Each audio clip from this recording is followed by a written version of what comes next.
Bonjour Laurent Gatter, Bonjour Jean-Guillaume. vous êtes venu nous parler d'une modification de ce qu'on appelle les certificats de vie, qui sont les moyens par lesquels nos aînés retraités attestent qu'ils sont toujours bien en vie et donc toujours dans la possibilité et le droit de toucher leur retraite. Et Ben voilà. visiblement, est-ce que vous pouvez dans un premier temps nous présenter ce que c'est que ce document et ce qui va changer? Alors, ce que c'est ce document, c'est pour éviter qu'on ait des multiples centenaires, c'est-à-dire que les gens ne déclarent pas le décès d'un proche pour pouvoir continuer à toucher sa retraite. Donc, c'est évidemment un problème considérable qui se pose au système de retraite français. Il Ouais. faut savoir qu'au Portugal, il y a à peu près 400 000 personnes qui touchent des retraites à partir de la France. Pour l'essentiel, ce sont des Portugais qui ont travaillé en France. Et il y a évidemment quelques Français qui sont venus s'installer au Portugal, quelques milliers de Français qui sont venus Oui, bien sûr. s'installer au Portugal. Mais ça concerne donc 400 000 personnes par an. Alors, qu'est-ce qu'on leur demande?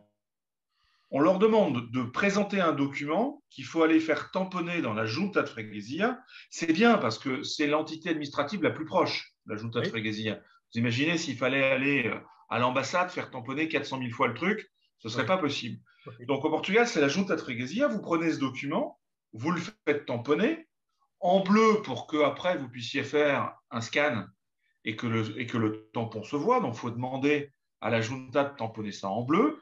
Et puis, vous allez renvoyer ce certificat. D'accord. À votre caisse de retraite. Alors, ce qui est nouveau, c'est qu'autrefois, les gens recevaient de plusieurs caisses de retraite des certificats qui pouvaient être différents à des dates anniversaires qui pouvaient être différentes. D'accord. Donc, c'était objectivement très compliqué. Ça coûtait beaucoup d'argent en poste, etc., etc. Mais les gens le recevaient à leur adresse. Donc, ils recevaient Par la un poste. document. Il fallait effectivement aller le faire tamponner et il fallait le renvoyer par la poste en France. Alors, c'est une bonne chose que depuis 2 ans, on puisse effectivement faire ça sur le site Internet de l'assurance maladie par lequel on accède par service public. Vous savez, Oui. le fameux service-du-milieu public.fr, qui est absolument essentiel pour toutes les démarches administratives Des dont, impôts en dont on a passant. besoin. Ouais. Okay. Donc, si vous êtes retraité à l'intérieur de services publics, vous allez écrire certificat de vie. Oui. Ça va vous amener sur le site de l'assurance retraite, de l'assurance maladie. Donc là, il faut que vous ayez votre code de sécurité sociale et le mot de passe. Donc il y a déjà il y a un travail, si vous voulez, préalable que vous devez avoir fait pour vous inscrire évidemment sur le site de l'assurance maladie. Puis à l'intérieur de cela, vous allez accéder à votre espace dans lequel vous allez pouvoir récupérer votre certificat de vie. D'accord. Vous êtes obligé de l'imprimer. Avec ce certificat de vie, vous allez à la Junta de Freguesia, vous le faites remplir. Vous n'avez pas besoin de témoin. Ce n'est pas un certificat de résidence. Parfois, les Junta de Freguesia confondent les deux documents. Okay, ce n'est pas un certificat de résidence. Donc, en fait, le fait que vous soyez en face de l'agent de la Junta de Freguesia et que vous soyez capable de lui présenter une pièce d'identité avec votre photo devrait suffire en principe que cet agent signe et Tamponne le tamponne certificat. le fameux document.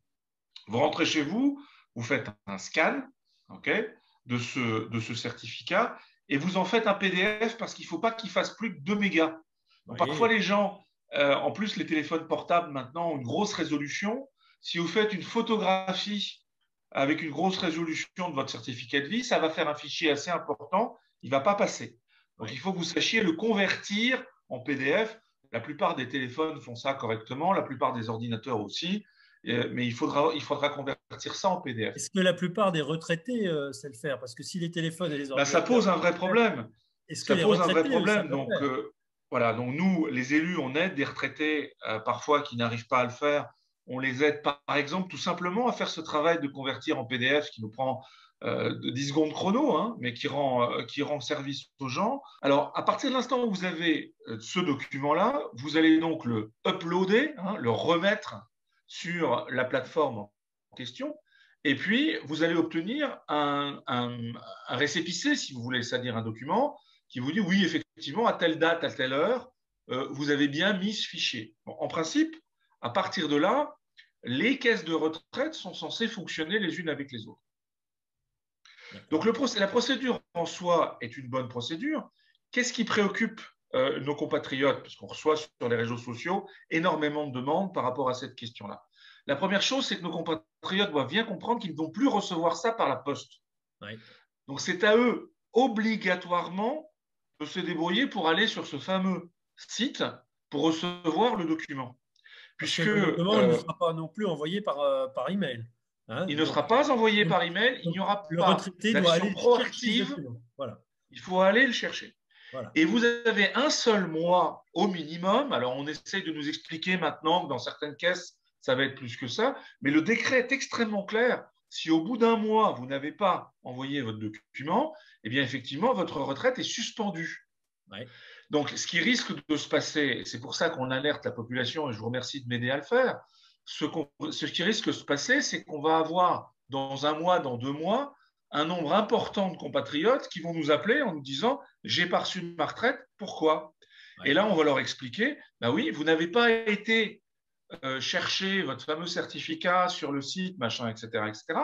Vous n'avez pas été à votre junta de frégasier, vous ne l'avez pas remonté sur le système, et donc effectivement, eh bien, vous n'avez pas de retraite pour l'instant tant que vous n'avez pas fait cette procédure.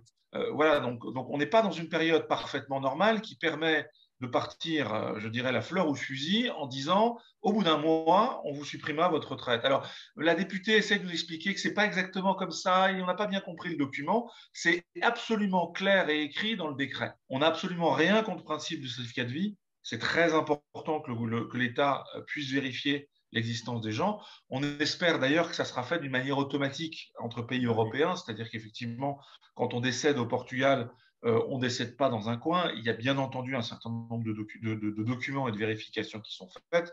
Et donc, il suffirait que cette information soit effectivement passée par les canaux diplomatiques d'une manière systématique. Diplomatique pour ne pas obliger, et informatique et automatique. Pour ne pas obliger 400 000 personnes tous les ans au Portugal d'aller faire ce truc, d'aller faire 400 000 fois le timbrage du truc. On est, une fois de plus, on est parfaitement conscient de la nécessité d'avoir un système. En 2021, on peut peut-être faire un système un petit peu plus moderne. Merci beaucoup, Laurent Goater. Merci. La French Radio. Portugal.